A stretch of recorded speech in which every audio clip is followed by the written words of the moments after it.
성부와 성자와 성령의 이름으로 아멘. 은총이 가득하신 마리아님 기뻐하소서. 주님께서 함께 계시니 영중에 복 되시며 태중의 아들 예수님과 함께 계시나이다.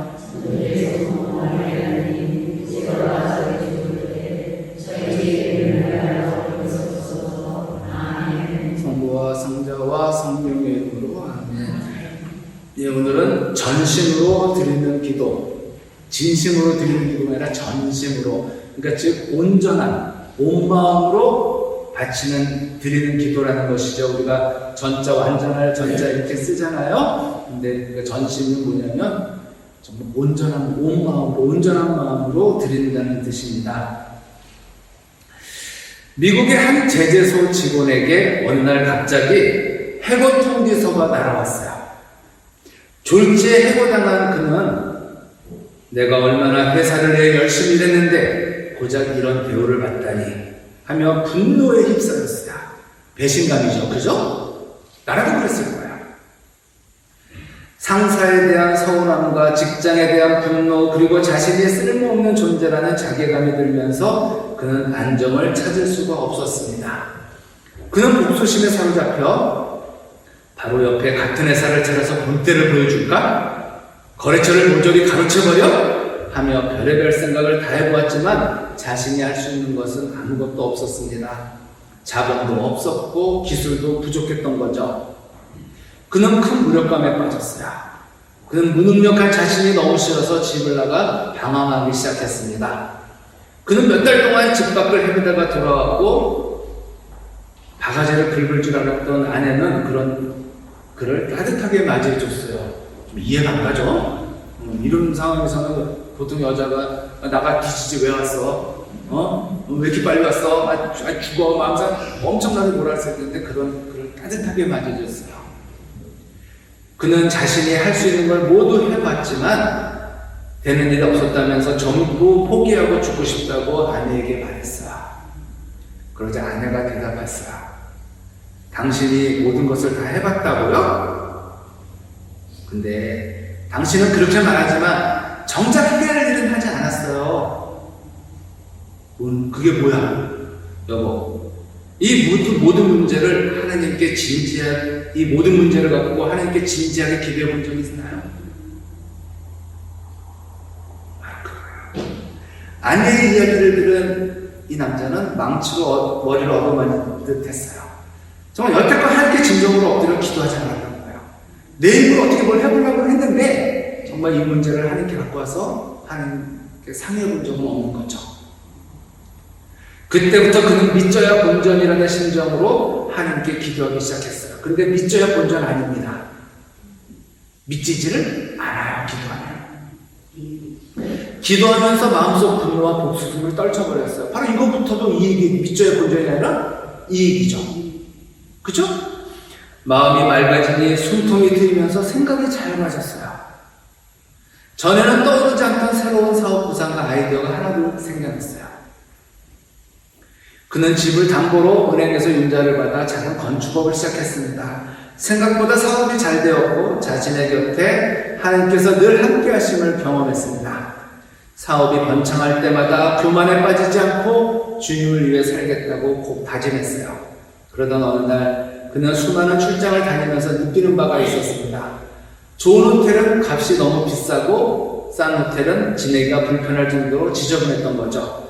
그래서 값싸고 깨끗하고 편한 호텔을 지어보겠다는 결심을 하고 기도하기 시작했어요. 이것이 시작점이 되어 전국적 아니 세계적으로 유명한 홀리데이 인 호텔이 탄생하게 되었어요. 저는 홀리데이 호텔이 그 나이트 클럽만 있는 줄 알았더니 이게 옛날에 여러분 기억나시죠? 어렸을 때 지금도 있을까 서울에? 저쪽 그 남산 밑으로 가면은 그 해서 뭐 옛날 이주일 나오고 뭐 그런 데가 홀리데이 뭐 클럽이 있는데 그 호텔이 이렇게 해서 참 탄생하게 됐대요. 홀리데이 인 호텔. 자, 여기서 홀리데이라는 말이 나와요. 홀리데이는 무슨 날을 홀리데이를 번역하면 뭐라 그래요? 공휴일을 홀리데이라고 그랬죠. 잘못된 말인 거 아시죠? 홀리데이는 공휴일이 아니라 거룩한 날이에요.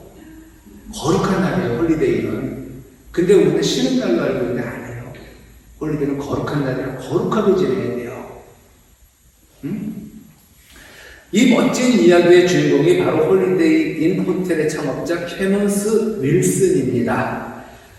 오늘날 우리는 좌절하기 쉬운 세상에 살고 있어요.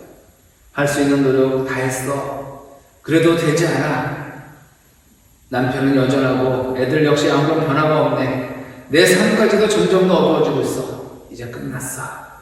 하지만 좌절하기에 앞서 씨름하듯 간절히 하나님께 매달려 기도해 본 적이 있는지 생각해 봐야 돼요. 야곱이 야곱 강에서 동이 들 때까지 천사와 씨름했던 것을 한번 상상해 보세요.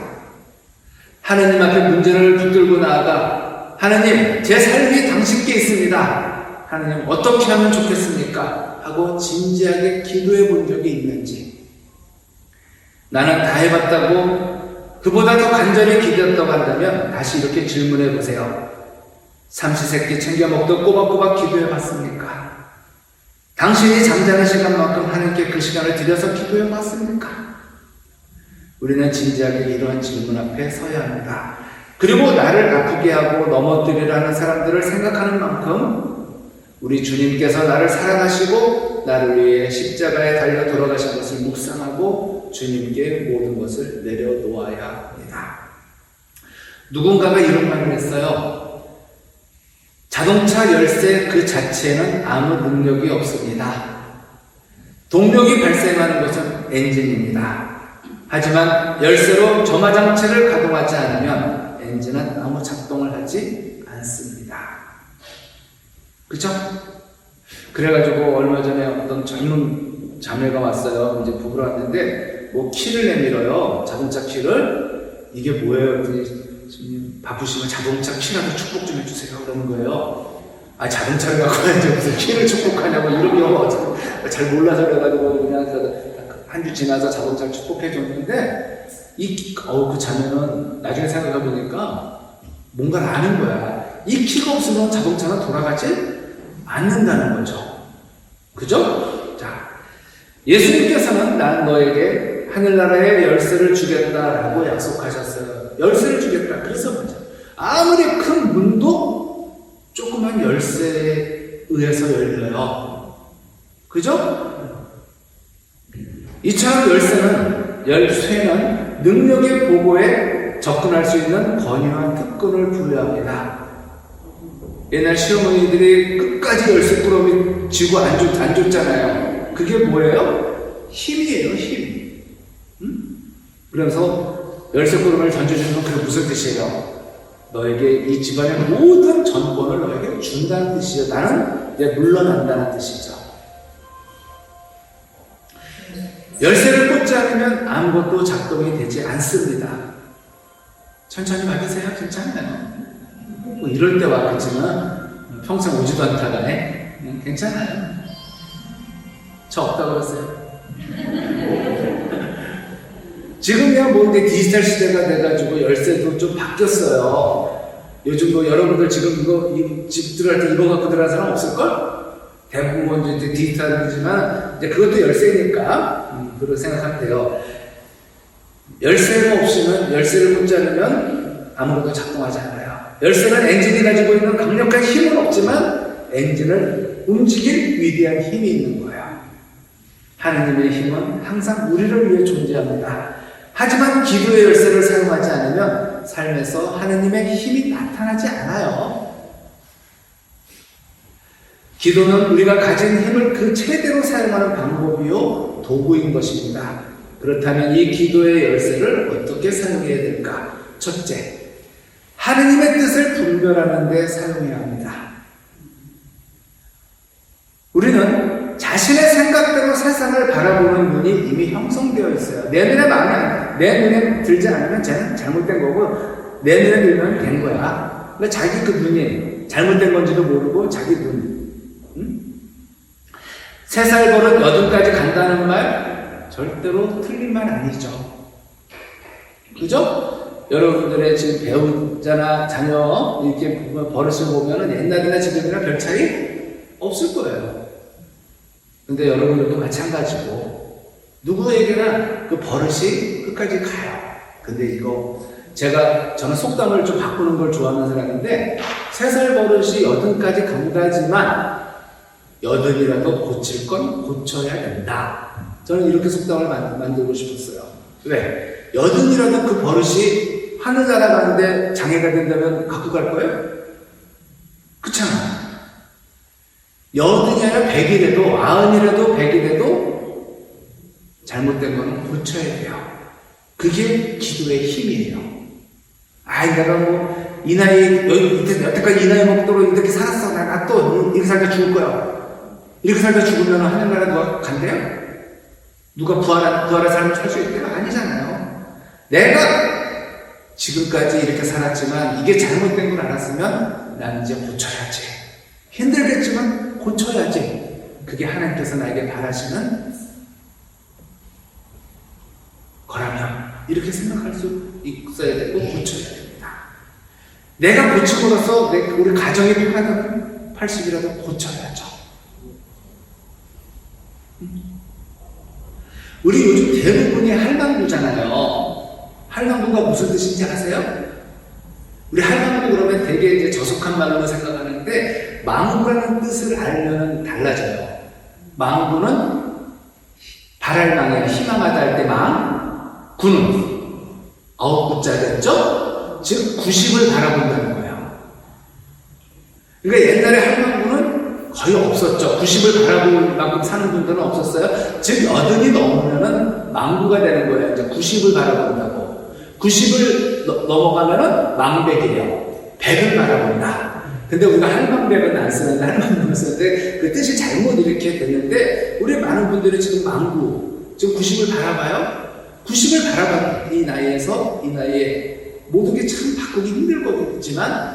그래도 내가 바꿈으로써 우리 집이 편하다면 내가 이 습관 고쳐야지. 말 예쁘게 해야지. 하는 행동 하나하나 예쁘게 해야지 라고 생각할 수 있어야죠. 그러면 얼마나 좋겠어. 하늘나라가 가까이 있는 거야. 그게 다시 태어나는 거야.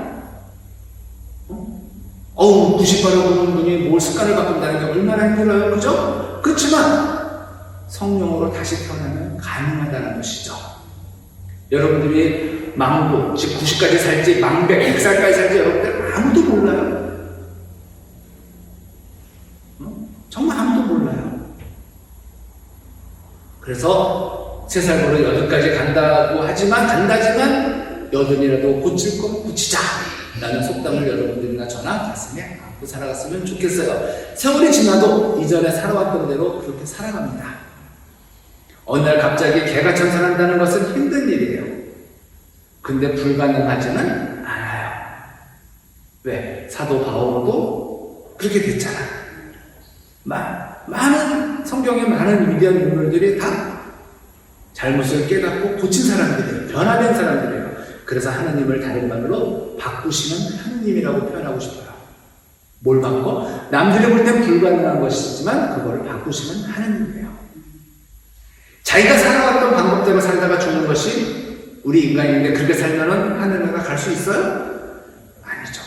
내가 살아왔던 방법은 잊어버리고 하느님께서 원하시는 뜻대로 살아가려고 노력해야죠. 그게 70, 80, 90이라 할지라도. 그러나 주님을 만나고 나면 더 이상 그렇게 살아서는 안 돼요. 이제 이전의 방법대로, 내 식대로. 최선을 다하는 삶보다 하느님의 뜻을 따라 사는 것이 중요하기 때문이죠. 어쩌면 이렇게 이야기하는 사람이 있을지 모릅니다. 내가 여기까지 올 수 있었던 것은 내가 최선을 다했기 때문이야. 하느님께서도 아실 거야. 내가 얼마나 노력했는지. 대부분 자수성가한 사람들이 이런 얘기를 했는데 그 말이 맞을 거예요. 맞을지도 몰라요. 그러나 하느님께서 바라시는 삶은 자기의 힘으로 최선을 다하는 삶이 아니라 당신께 모든 것을 맡기고 순종하는 삶이에요. 내 고집대로 사는 게 아니에요. 그 삶을 축복하세요. 따라서 우리는 매 순간 내 생각과 내 기준과 내 판단이 아닌 하느님의 뜻이 무엇인지를 먼저 구해야 합니다. 좋은 마음으로, 착한 마음으로 남에게 해끼치지 않고 열심히 살면 된다는 생각은 하느님의 뜻을 구하는 것과는 다른 얘기예요. 다른 얘기예요. 그건 역시 내 뜻을 이루는 것이지 하나님의 뜻을 구하는 것이 아니기 때문이죠. 따라서 우리에게 필요한 것은 하나님의 뜻을 분별할 수 있는 지혜입니다. 하나님의 뜻이 무엇인지, 하나님께서 이 일을 통해서 무슨 말씀을 하시려고 하는지를 분별할 수 있어야 합니다. 그것이 영적 분별력이라고 해요. 신학교에서 신학생들에게 가장 요구하는 게 이 분별력이에요. 그래서 신부님들이 회의에서 얘는 안 되겠다, 이제 내보내야겠다 생각했을 때 가장 큰 이유가 분별력 부족. 분별력 부족이에요. 그 많은 분들이 그러죠. 그 한 사람이 한 사람을 잘못 사지를 않으면은 몇천 명, 몇만 명이 고통스럽다는 거야.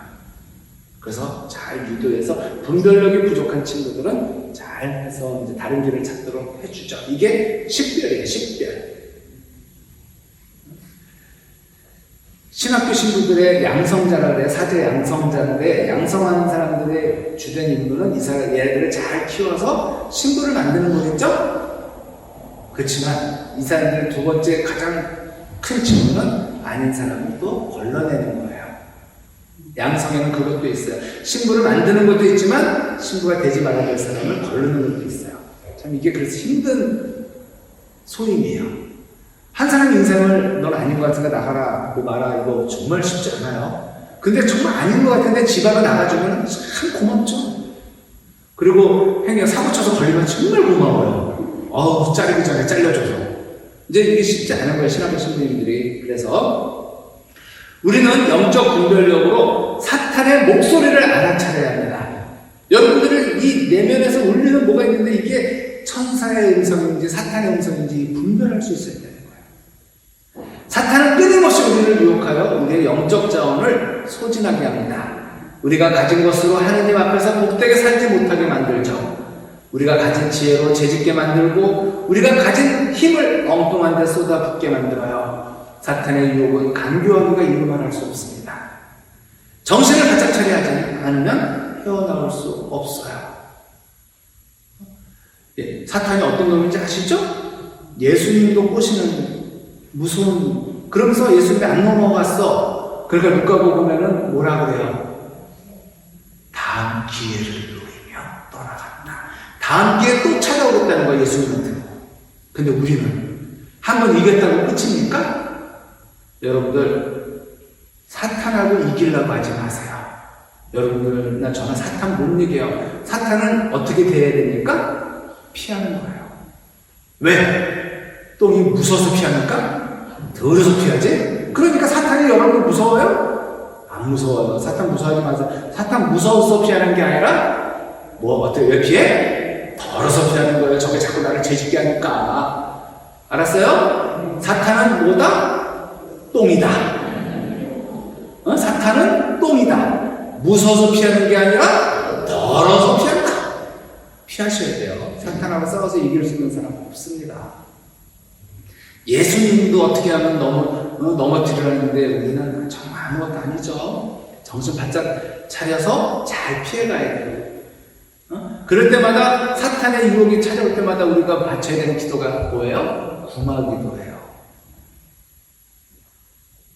누구의 이름으로? 예수님의 이름으로. 예수 그리스도의 이름으로 명하노니 사탄아 물러가라. 그때 내가 분명히 나한테 든 이 생각이 분명히 이게 그냥 단순히 분심인지 사탄의 유혹인지 우리 분별할 수 있어요. 이게 사탄의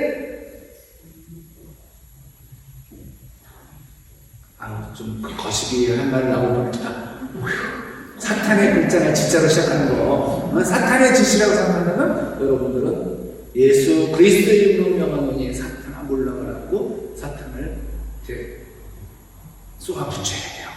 사탄이 제일 무서워하는 이름이 뭐예요? 예수님이에요. 예수님의 이름을 제일 무서우니까 그 이름으로 싸울 수밖에 없는 거죠. 피하든가 싸울 거면 누구의 이름으로? 예수님 이름으로 싸우는 거예요. 근데 여러분들이 함부로 판단하지 말아야 될 거예요. 남편이 지긋지긋 술 먹고 돌아다녀. 또 자꾸만 거기다 성수 뿌려가서 이거는 사탄아 물러가라, 사탄아 물러가라, 술 마귀야 물러가라. 이러면 안 돼요. 사람한테 그러면 안 돼요. 자, 요즘 이단 문제가 심각해요. 뭐 나는 신이다, 뭐 넷플릭스인가 거기서 엄청난, 난 정말 이해가 안 가는 게 그게 제가 20대 때도 그 정명석이라는 인간이 사고를 쳤고 제 친구는 거기에 빠졌어요. 여자친구는 상당 신자였는데 거기 빠졌어요. 이거 이단에 빠지는 사람들이 허술해서 그런 게 아니에요. 그 사람들 잘못 없어요. 왜? 일대로 만나면 우리도 당해요. 응? 학력도 좋고 소위 엘리트라 평가받는 사람들이에요.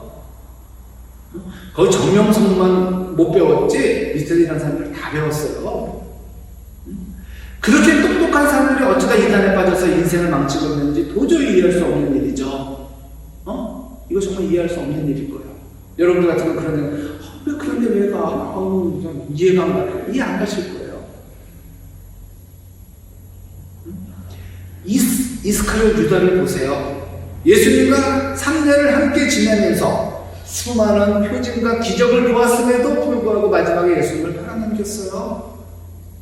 이스카리오 유다 똑똑한 사람이에요. 제자들 중에서 제일 똑똑한 사람이에요. 그래서 뭘 맡겼어요? 돈주머니를 맡긴 거예요. 대표는 아무나 할 수 있지만 이 총무는 아무나 못해요. 왜? 이 회개를 잘해야 돼요. 응?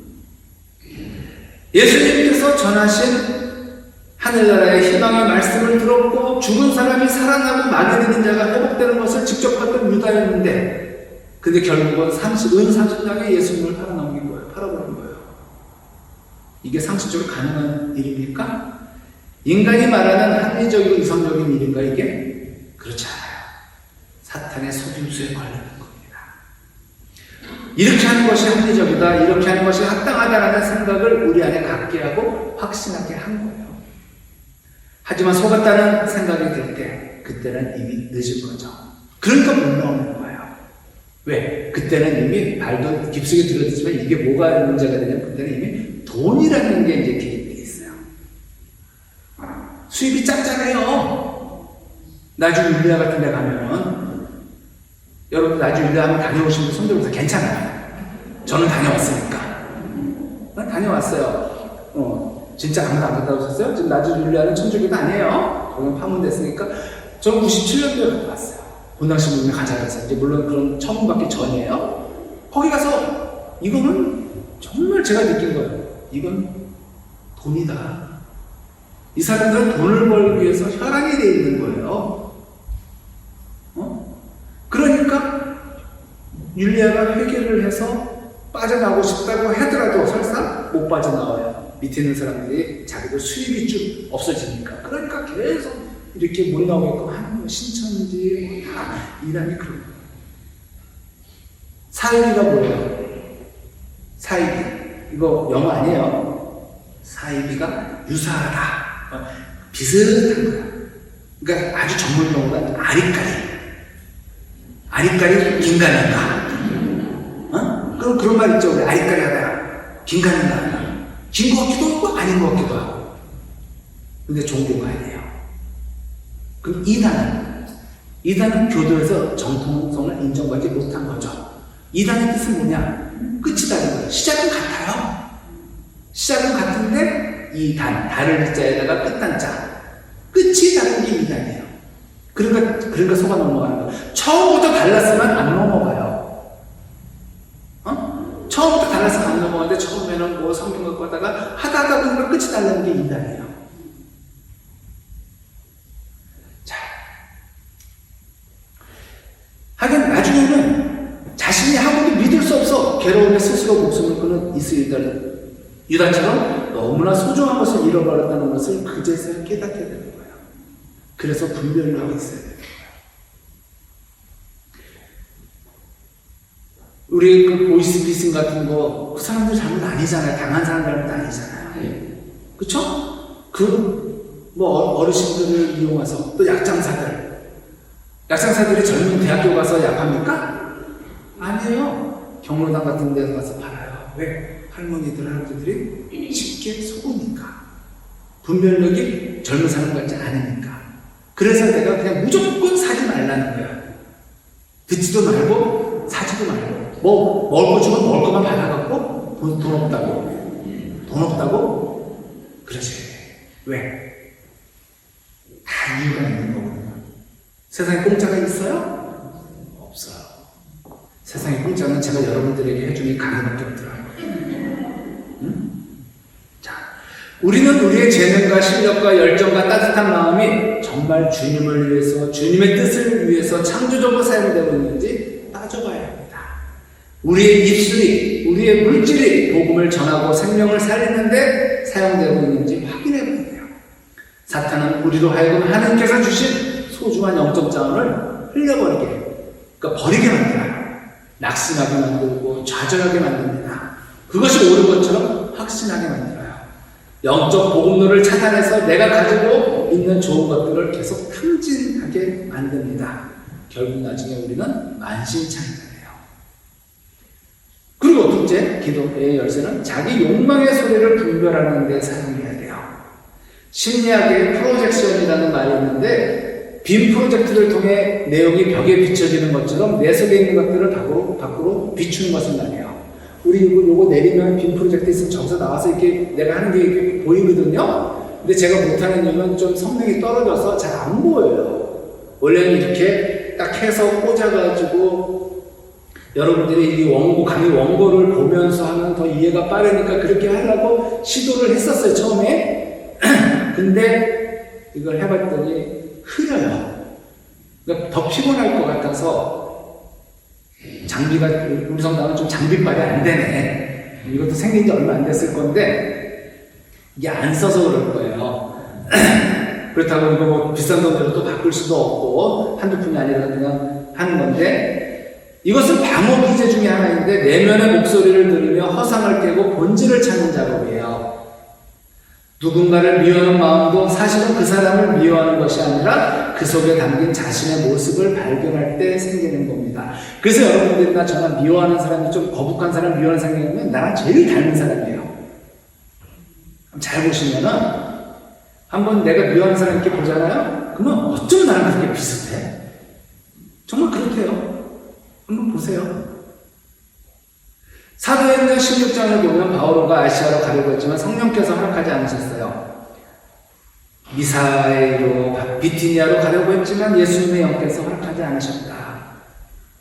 이처럼 우리가 기도하면 주님께서 모두 들어주시는 것이 아니라 우리의 뜻과 이기적인 욕망에 의한 것은 알아서 제거해 주셔요.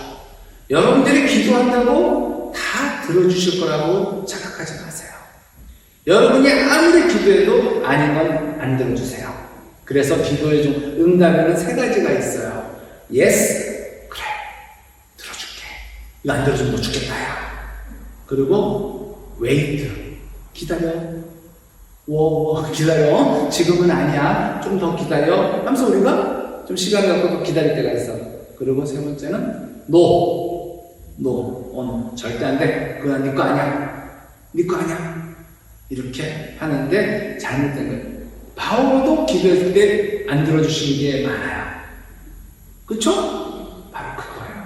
여러분들이 필요해서 기도했지만 응답이 없다는 것은 이거는 나에게 필요 없는 건가 보다. 내가 지금 괜한 욕심을 부리고 있는 건가 보다 생각하면서 포기해야 돼요. 그걸 안 들어주세요. 그렇지만 여러분들이 분별이 안 되면 지금은 나에게 기다림의 시간이 필요한 거구나 하면서 기다릴 줄 알아야 돼요. 기다림과 노를 구분할 줄 알아야 돼요. 지금 주려고 준비하고 계시는데 내가 미리 놓은가 보다 하고 포기하면 안 되겠죠. 그렇죠? 알아서 여러분들 기도 다 들으시면 얼마나 무서울 것 같아요? 좀 무서워서 못 살 것 같은데? 지나가다가 그냥 내 앞에 운전을 놓아 험하게, 주님, 저 인간 뭐합니까? 저런 인간 안 잡아가는데 가다가 차가 뒤집어져서 내 기도 들어져서. 여러분들 무서워 죄책감을 살 수 있을 것 같아요? 여러분들의 기도가 다 안 들어, 응답에 다 안 오는 게 얼마나 감사한 일인지 몰라요? 여러분들이 밥 먹고 식당에서 그냥 확 나가 들기만 했네. 이렇게 찌질했는데 그지 불났어? 여러분들의 기도빨이 얼마나 무서운지. 그래서 함부로 말하는 거 아니에요. 함부로 말하는 거 아니에요. 왜? 내 말에는 힘이 있으니까. 그래서 하나님이 알아서 잘못된 기도 안 들어오시는 게 얼마나 감사한 일인지 몰라요. 그게 우리에게 축복이에요. 우리는 기도할 때 이것이 진정 주님의 뜻입니까? 하고 질문해야 합니다. 사탄의 음성과 자신의 내면의 음성이 혼재되어 그것이 마치 하느님의 뜻인 양 착각하면 안 돼요. 신앙생활을 오래 하면 할수록 이것이 훈련되어 있어야 돼요. 우리 속에 하느님의 영이 임하여 나를 이기고 사탄을 이기고 하느님의 뜻을 분별하는 지혜가 있어야 합니다. 종말이 가까워질수록 분별의 영이 없으면 우리는 여지없이 넘어질 수밖에 없어요. 이 많은 사람들이 분별의 영이 없어가지고 지금 그렇게 사이비 이단에 넘어가서 재산 탕진에 가정이 붕괴돼 다 이런 거예요. 하느님을 믿어서 가정이 붕괴되는 게 하느님의 뜻입니까? 아니죠. 아니 내일 모레 무슨 그 휴가에서 올라간다는데 왜 지는 전 재산을 왜 받아요? 그렇잖아. 지는 왜 돈이 왜 필요해? 지는 안 갈 거야? 이런 것부터 우리가 생각할 때 뭔가 안 맞아 앞뒤가. 그러면 거기서 분별할 수 있을 텐데 이게 넘어간 사람들은 그런 분별을. 그래서 이 사이비 교주들이 제일 먼저 하는 게 이 사람들 혼을 빼놔요. 혼을 빼놓는 거예요. 분별할 수 없게 만든다는 거예요. 자기들 말이면 무조건 하나님의 말인 줄 알고 이 분별의 영을 죽여. 그래서 분별할 수가 없는 거예요. 그래서 그 사람들이 안타까운 거죠. 우리는 하나님의 뜻을 분별하는 네 가지 요소를 잘 알아야 합니다. 첫째, 기도. 그 문제를 붙들고 계속 기도하는 거죠. 둘째, 말씀을 읽고 묵상하는 말씀. 마음속에 확신이 있어도 말씀에 맞지 않다면 아닌 겁니다. 셋째는 공동체예요. 공동체 안에는 나의 생각을 공유할 수 있어야 돼요. 그래서 영적 동반자, 영적 친구가 있어야 돼요. 그래서 그 친구한테 물어보는 거예요. 혼자 생각하고 혼자 판단하면 잘못된 길로 들어서기 쉽습니다. 그래서 신앙생활 안에서는 독불장군, 독보다이 없어요. 근데 많은 경우 혼자 그냥 조용히 그런 사람들이 잘 넘어가요. 미안한 얘기지만 그런 사람들이 잘 빠지고 그런 사람들을 공략하는 거예요. 여러분들 사자가 이렇게 이제 아프리카 초원에서 물이 이제 영양이런 이제 있잖아요. 쉽게 말해서 사슴무리를 발견해서 거기에 걔네들 무리에 뭉쳐있는 애들을 공격할 것 같아요? 아닐걸요? 잘 보고 있다가 무리에서 떨어지네. 공동체에서 좀 딴짓하느라 공동체에서 빠져있는 애, 그런 애 공략해요. 왜? 그래야 쉽지. 바로 사입이나 이단도 그런 사람들을 찾는 거예요. 주변 사람들의 도움과 지도를 받아 그냥 적길로 빠지지 않아요. 근데 뭐 잘났다고 맨날 혼자 제일 위험해요. 제일 위험하다고. 또한 내가 받은 은혜를 나누면 더 큰 은혜가 찾아오죠. 건강한 공동체 안에서는 모두가 긍정적인 영향을 미치며 하나님 앞에 바로 설 수 있습니다. 그래서 공동체도 건강해야 되는데 이 건강한 공동체는 배려, 덕담 이런 것들하고 건강하지 못한 공동체는 늘 씹고 험담하고 따돌리고 그러겠죠. 우리 공동체, 우리 방 공동체, 구역 공동체, 우리 내조 공동체는 과연 어떤 공동체인지 여러분들은 판단을 해보세요. 누구만 없으면 뭐 인사드려야 씹고 듣고 즐기게? 맨날 우리 혹시 그런 습관이 뭐를 배웠는지. 그렇지만 건강한 공동체가 아니겠죠. 넷째, 주변 환경이에요. 주변 상황과 여건을 통해 하나님의 뜻을 또 분별할 줄 알아야 됩니다. 그래서 하나님의 뜻을 분별하는 네 가지 요소, 기도, 말씀, 공동체, 주변 환경, 이거 잘 알고 여러분들이 앞으로 어떤 기도를 하는 간에 이 분별력을 좀 청했으면 좋겠어요. 그래서 말씀도 자꾸 읽고 묵상해야 되고, 그래요. 그리고 제일 무서운 사람이 어떤 사람일 것 같아요? 책을 안 읽는 사람이 제일 무서운 사람이 아니라 책을 한 권만 읽는 사람이 제일 무서워요. 그 사람은 그게 세상의 전부거든요. 예를 들어서 우리 젊었을 때 제가 20대 때 이제 민주화운동이 일어났단 말이에요. 마르크스 책만 읽는 사람은 공산주의가 될 거고 모어 책을 읽는 사람은 자본주의가 될 거예요. 이 책을 읽었으면 이 책도 무조건 이 책도 읽어줘야 되는데 하나만 읽으니까 극단적이 되는 거예요. 그래서 책도 여러 가지를 같이 한번 좀 읽어보시라는 거예요. 한 권만 읽지만 이렇게 있으면 거기에 또 반응하는 또 다른 것도 있는데 하나만 한 권만 읽으면 오로지 그 세계에 빠져서 헤어나오지를 못해요. 그 사람은 세상을 잘한다고 하지만 한 권의 세상에서 제일 무식한 인간이 될 수 있어요. 그리고 그 무식한 인간은 제일 무서운 인간이 됩니다. 다른 걸 받아들일 수 없으니까. 여러분들이 아직 시력이 있을 때, 아직 기운이 있을 때 책도 좀 많이 보셔요. 권수를 많이 보라는 게 아니라 조금씩. 여기서 책은 성경은 빼고 해요. 성경은 기본이에요. 기본이고, 성경의 말고 우리 법정 스님의 책은 왜 읽어요? 김수환 추경 책도 안 읽으면서. 그런 책은, 이런 책들 읽은 다음에 또 읽어야 되는데, 신부님, 법정 스님 책 너무 좋은데 읽어보셨어요? 그래. 그래서 내가 물어봐요. 차동훈 신부님 책은 읽어보셨습니까? 그러면 어디서 팔아요?